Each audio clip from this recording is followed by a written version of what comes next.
नमस्कार। आप देख रहे हैं देहरादून न्यूज़ वाला, आपके पास आपके साथ। मैं हूं आपका मित्र हिमांशु कोटनाला।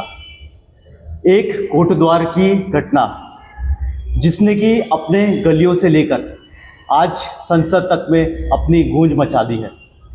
आज आलम यह है कि संसद में उसके ऊपर चर्चाएं हो रही हैं। यानी एक जो मुद्दा था, ये मुद्दा कोटद्वार की गलियों से उठकर आज यह वैश्विक तौर पर उठ गया है। बात करें हम तो एक गलियारे से शुरू हुआ, फिर इसमें प्रशासन की संलिप्तता आई और फिर अब ये राजनीतिक अखाड़े की जंग में तब्दील हो चुका है। लेकिन इस सभी में एक सवाल ज़रूर आता है, फिर आखिरकार सच्चाई क्या है। तो इन सभी प्रश्नों के साथ हमारे साथ इस समय हैं देहरादून से बजरंग दल के प्रमुख विकास वर्मा जी। सबसे पहले तो आपका बहुत बहुत स्वागत है धन्यवाद देहरादून न्यूज़ वाले में। धन्यवाद आपका। तो हम इस चर्चा की शुरुआत करते हैं और तीखे प्रश्नों की बौछार करते हैं और उत्तर की अपेक्षा करते हैं। सबसे पहले तो विकास जी, क्योंकि ये जो कोटद्वार की जो भी मामला आया है, इसमें बजरंग दल का साफ तौर पर इसकी संलिप्तता पाई गई है। बिल्कुल। तो आप जरा हमारे श्रोताओं को ये बताइए कि आखिरकार सच्चाई क्या है। देखिए, वास्तविकता आप देखें तो स्पष्ट नजर आती है कि वहाँ हिंसक कौन था, वहाँ अमानवीय व्यवहार किसने किया, और जिस संगठन के ऊपर आप आरोप लगा रहे हैं उसका क्या वहाँ पर रोल था। जब हमारे संगठन के वहाँ कार्यकर्ता पहुँचते हैं, उसमें बुजुर्ग कार्यकर्ता भी होते हैं, लगभग 65 वर्ष से ऊपर, जिनके द्वारा दुकानदार का संबोधन किया गया ताऊ जी। आप उस वीडियो में स्पष्ट सुन सकते हैं जो पहली है। लेकिन जिस मीडिया को सच नहीं सुनना, वो झूठ परोस रहे हैं टीआरपी के लिए, वो देश को बांटने का काम कर रहे हैं टीआरपी के लिए। देश में अराजकता, दंगों का माहौल बनाने वाली वही मीडिया है जो चंद पैसों के लालच में मुस्लिम कट्टरपंथियों के हाथों खेल रही है और समाज को इस प्रकार से दिग्भ्रमित कर रही है। आप देखिए, जब घटनाक्रम हुआ, उन्होंने कहा ताऊ जी आप अपनी दुकान का बोर्ड बाबा के नाम से अपने नाम से कीजिए। करेंगे क्या? ये शब्द थे कार्यकर्ताओं के। आप एक एक अक्षर सुनिए तो आपको पता लग जाएगा। उसके बाद चर्चा चली रही होती है, बीच में सुनियोजित ढंग से एक दीपक कुमार कूदते हैं जो कहते हैं तुम क्या करोगे अगर नहीं बदलेंगे तो। उन्होंने कहा हम निवेदन करने आए।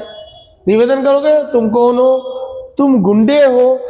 इस प्रकार से संबोधन प्रारंभ करके जब कार्यकर्ताओं ने पूछा कि आप कौन हैं, आपका नाम क्या है, तब उन्होंने कहा तुम्हें इससे क्या मतलब, बताता हूं, मैं हूं मोहम्मद दीपक। तो आप समझिए कि उस कोटद्वार के लोगों को जब से भी दीपक वहां रहता है, आज पता लगा है 30 वर्षों बाद कि वो मोहम्मद तो बन ही चुका था। पहले मोहम्मद तो पहले ही बन चुका था। आप उनकी सोशल मीडिया पोस्टों पर जाइए, कांग्रेस नेता के उनके संपर्क देखिए और कांग्रेस के द्वारा किस प्रकार एक बड़ी रणनीति के तहत इसे सड़क से सांसद तक पहुंचा दिया और सदन में इस पर चर्चा हो रही है।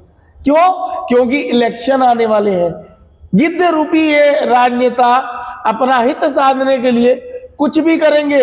एक राष्ट्रवादी संगठन के ऊपर आरोप लगाएंगे जो देश में कहीं भी आपदा होती है, संकट होता है, बहन बेटियों पर संकट होता है, सनातन पर संकट होता है, उसके लिए खड़ा होता है, उस संगठन पर ही आरोप प्रत्यारोप करेंगे। तो ये चिंता का विषय उस राजनीतिक संगठन के लिए जिसका अस्तित्व आज समाप्ति की ओर है। आपने विकास जी बात की है कि किस प्रकार से, क्योंकि कोटद्वार की बात कर रहे हैं हम, तो जो ये पूरा प्रकरण हुआ था, या बोले तो कि पूरा जो हंगामा, जो कह रहे हैं हर कोई हंगामा हुआ है, तो क्या ये हंगामा एक कानून व्यवस्था के तौर पर हुआ था या कि भावनाओं के हिसाब से हुआ था? अगर देखिए, की बात करें, दोनों ही चीजें इसमें आप लागू कीजिए। रात्रि के समय घटनाक्रम होता है, समाप्त हो जाता है रात को बहुत तेजी के साथ। आप सोचिए, पहले समझिए कि रात में 3000 से 3 लाख तक फॉलोवर्स उसके बढ़ जाना, पूरी रात भर में उन वीडियोस को एडिट करना और उन पे ऊपर लिखना कि बजरंग दल के लोगों को दौड़ा दौड़ा के भगाया गया। किस लिए? उकसाने के लिए। किसने किया? दीपक कुमार और उसके चाहने वाले वो लोग जो देश में सनातन के विरुद्ध, हिंदुत्व के विरुद्ध सदैव खड़े रहे। और उन लोगों ने षड्यंत्र रचा, वो इसमें कामयाब भी हो गए। लेकिन आप देखिए वहां धैर्य का दामन किसने दिया? संगठन ने। सम्मान कानून का किसने किया? संगठन ने। आपने क्या किया? आप स्पष्ट दिख रहा है, दिखाई दे रहा है। अब वीडियो देखिए किस प्रकार वो पुलिस से धक्का मुक्की और गाली गलौज कर रहे हैं मोहम्मद दीपक। तो आज वही पहचान के लिए मोहताज है कि वो दीपक कश्यप रह गए या मोहम्मद हो गए। जी।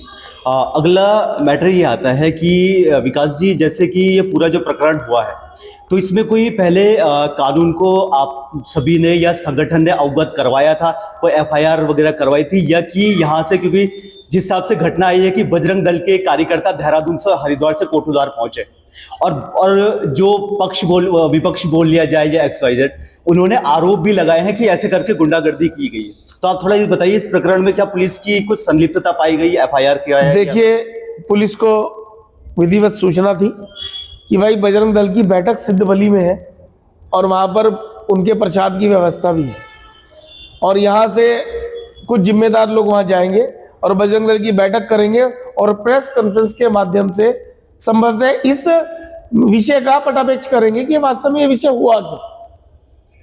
लेकिन उन लोगों को भी पता था कि बजरंग दल ने वहां पहुंचना है। बजरंग दल ने तो कोई अपने सोशल मीडिया अकाउंट्स पे कहीं नहीं डाला कि हम लोग पहुंच रहे हैं संघर्ष करने के लिए। जब मौके पर पहुंचे, गाड़ियां रोक ली गई, पुलिस के द्वारा जो कार्रवाई की गई हम उसका सम्मान करते हैं, और गाड़ियां रोकने के बाद हमारे कार्यकर्ता पैदल ही सिद्धबली तक गए।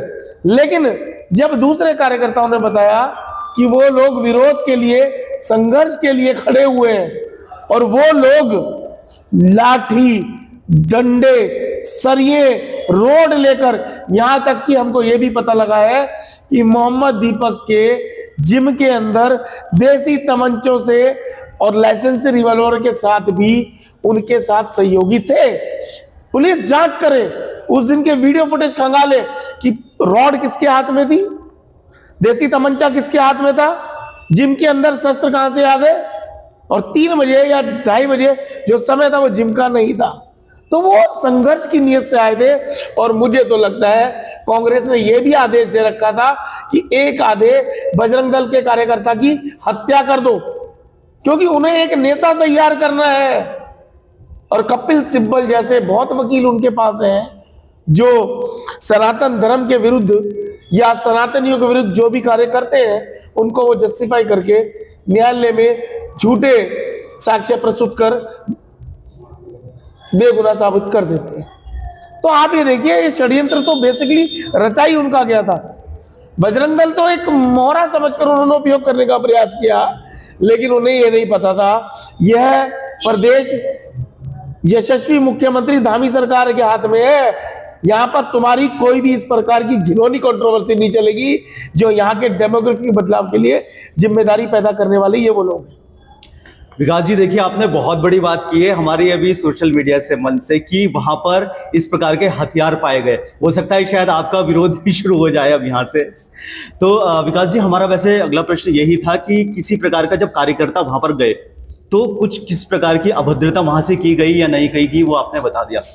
अब आरोप ये भी लग रहा है विकास जी कि बजरंग दल के जो कार्यकर्ता हैं उन्होंने कानून को अपने हाथ में लेकर वहां पर सारी जो प्रकरण था कानून को अपने हाथ में लिया। इसके ऊपर आप क्या कहना चाहिए? देखिए, पुलिस ने कार्यकर्ताओं के वाहनों पर पुल पर ही रोक लिया। क्या कार्यकर्ताओं ने विरोध किया? नहीं किया। वो वाहन अपने छोड़कर पैदल ही चल पड़े। ठीक है, लोकतंत्र में सबके पास अधिकार है विरोध करने का। उन्होंने, आप बताइए, विरोध का क्या माध्यम चुना? विरोध का माध्यम लोकतंत्र के अनुसार ही तो चुना, कानून सम्मति ही चुना। अगर उनके साथ कोई लाठी नहीं, डंडे नहीं, कोई पत्थर नहीं, कोई असला नहीं, कुछ नहीं, सिर्फ वो कह रहे हैं कि मोहम्मद दीपक तुम बजरंग दल को चैलेंज क्यों करते हो,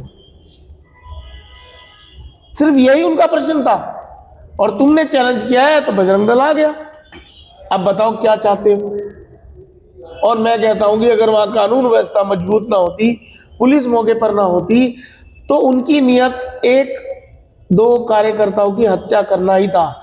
जिस प्रकार आप सोशल मीडिया में देख रहे हैं 6 से 7 लाख फॉलोवर्स मुसलमान उनके जुड़े हैं और सब हिंसक बातें कह रहे हैं। तो आप समझिए कि बजरंग दल को आज से नहीं, सन 1984 में जब से बजरंग दल का निर्माण हुआ है, इस समाज के लिए हुआ।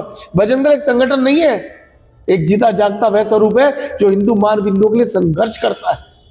उस संघर्ष को रोकना चाहते हैं। वो गो हत्यारे हैं, वो बहन बेटियों के बलात्कार करने वाले लोग हैं, बहन बेटियों के साथ दुराचार करने वाले लोग हैं, जो सहयोग में खड़े हैं। गाय काटने से रोकने का काम बजरंग दल का है, उनको वो बजरंग दल के कार्यकर्ता नहीं चाहिए। बहन बेटियों को लफ्जियात में बचाने का काम बजरंग दल का है, उनको वो कार्यकर्ता नहीं चाहिए।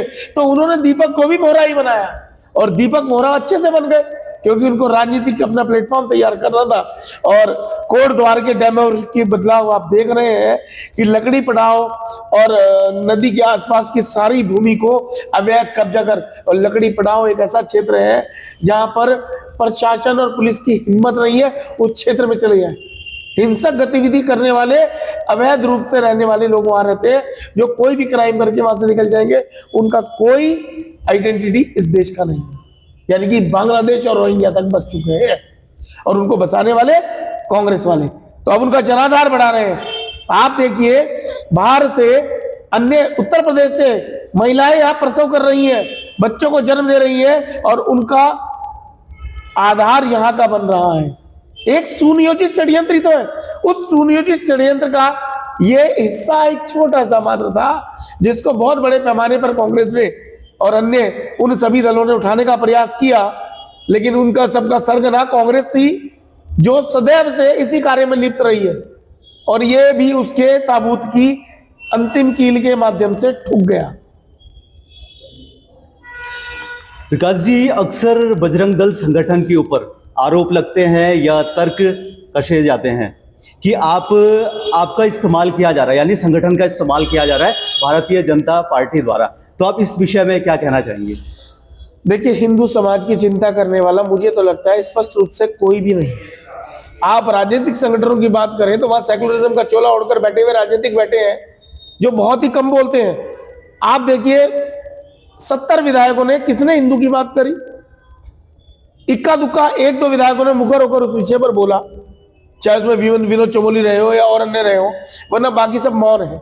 सब समाज में सेकुलरिज्म की एक बड़ी परिभाषा देने का प्रयास करते हैं। लेकिन मैं कहता हूं, वह धामी सरकार जो आए दिन मजहबी कट्टरपंथी ताकतों को चुनौती देती है और उनके उस प्रकार की इमारतों को ध्वंस करने के लिए तैयार बैठी है, वो इस चाल को समझ गए।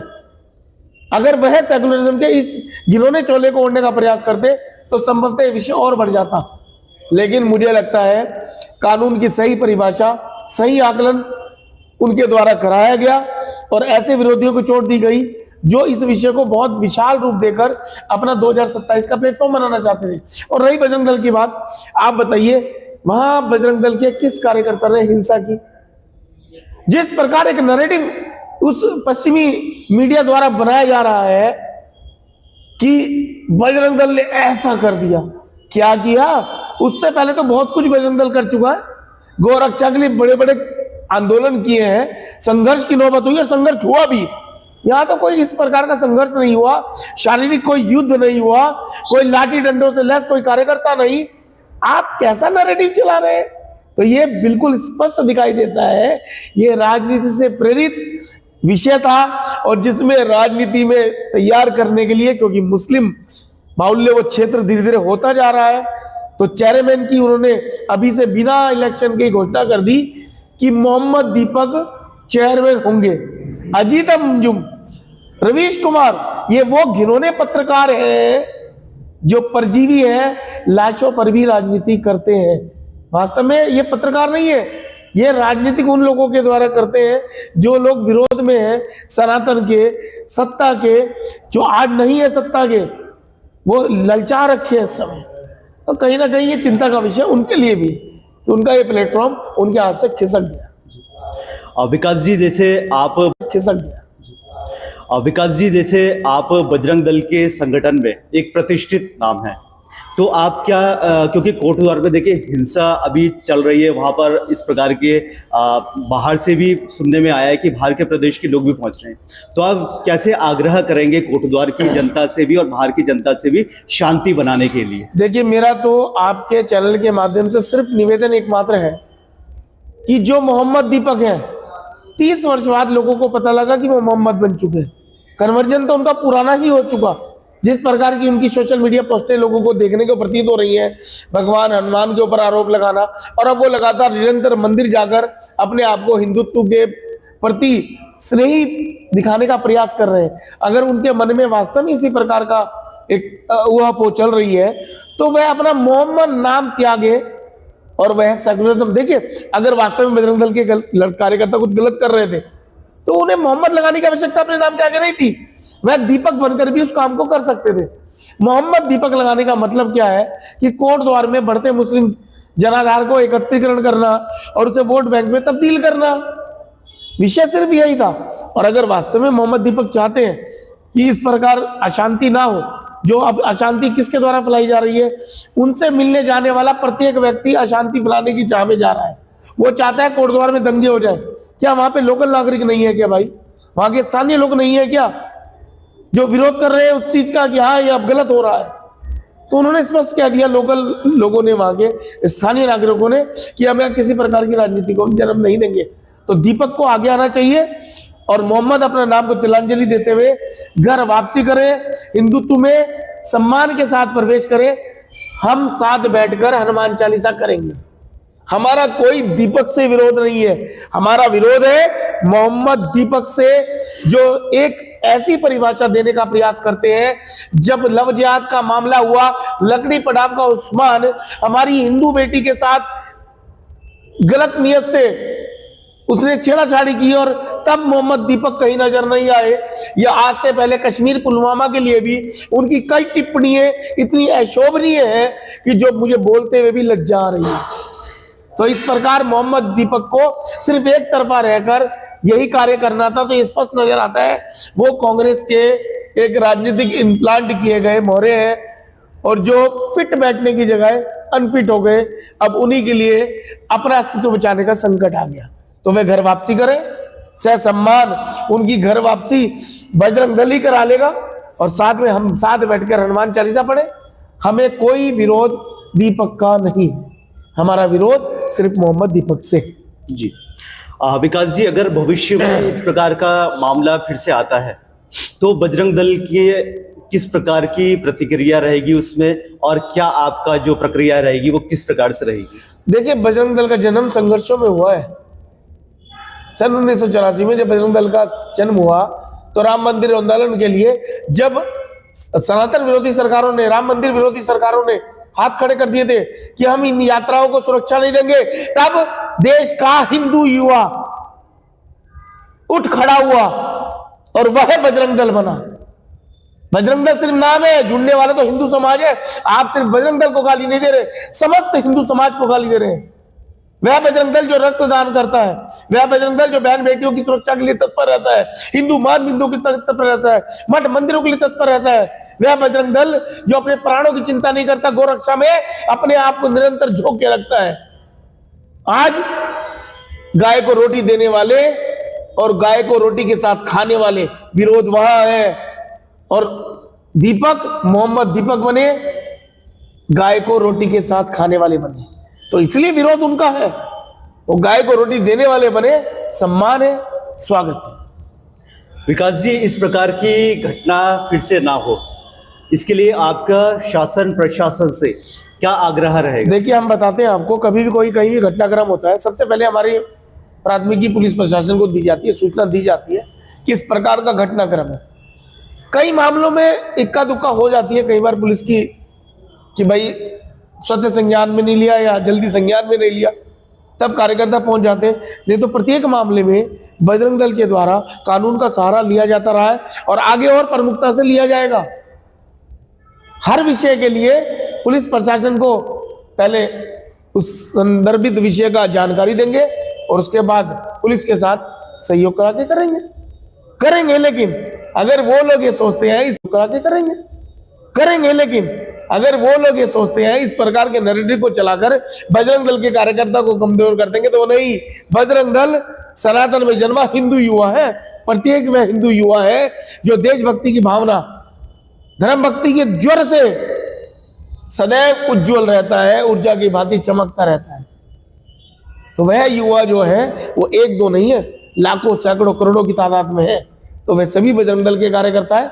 और बजरंग दल विश्व हिंदू परिषद तो हमेशा से कहता है समस्त हिंदू समाज बजरंग दल का कार्यकर्ता है, समस्त हिंदू समाज विश्व हिंदू परिषद का कार्यकर्ता है।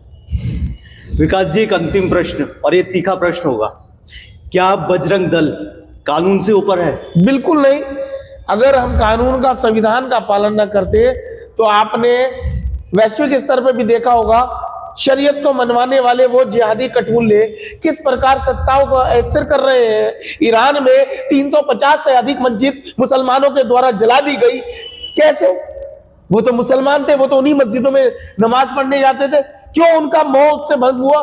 कट्टरपंथी ताकतों के आगे उन्होंने घुटने टेकने बंद कर दिए। वो समझ गए शरीयत के नाम पर, बुर्के के नाम पर उनका उत्पीड़न नहीं होगा और ना ही वो सहेंगे।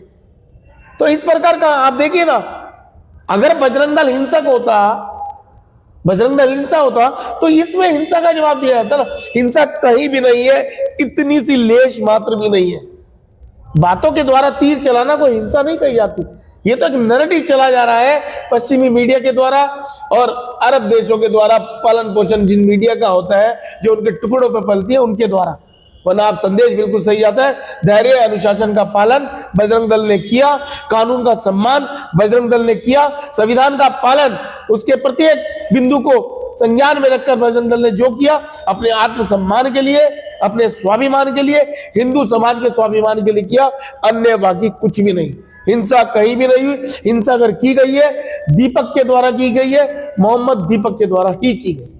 वो स्पष्ट आप वीडियो में देखिए। और मेरा निवेदन है आपसे, सबसे पहले की घटना का वीडियो आप अवश्य ऐड करें, आपको पता लगेगा कि क्या घटनाक्रम हुआ।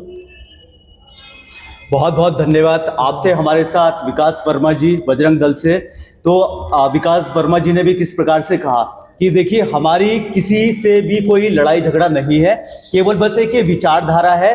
जो भी नैरेटिव विचारधारा के होते हैं तभी जाके बजरंग दल हमेशा आगे आते हैं। और साथ में बजरंग दल जो संगठन है, उन्होंने गौरक्षा के ऊपर, उन्होंने जो हमारी बहु बेटियां हैं उनको संरक्षित करने के लिए बस केवल भ्रम फैलाया जा रहा है कि बजरंग दल हमेशा गलत विचारधारा रखता है, हिंसा करता है, लेकिन ऐसा नहीं है। बजरंग दल समाज सेवा के कार्य ही करता है। और साथ साथ में विकास वर्मा जी ने यह भी कहा कि हमारी सभी से ये निवेदन है, क्योंकि जो प्रदेश के बाहर से भी जो वहां पर कोटद्वार में हिंसा कर रहे हैं, सभी से आग्रह किया कि सभी शांत हो जाएं। हमारी लड़ाई दीपक से नहीं है, मोहम्मद दीपक से, यानी एक विचारधारा से। बहुत बहुत धन्यवाद। धन्यवाद।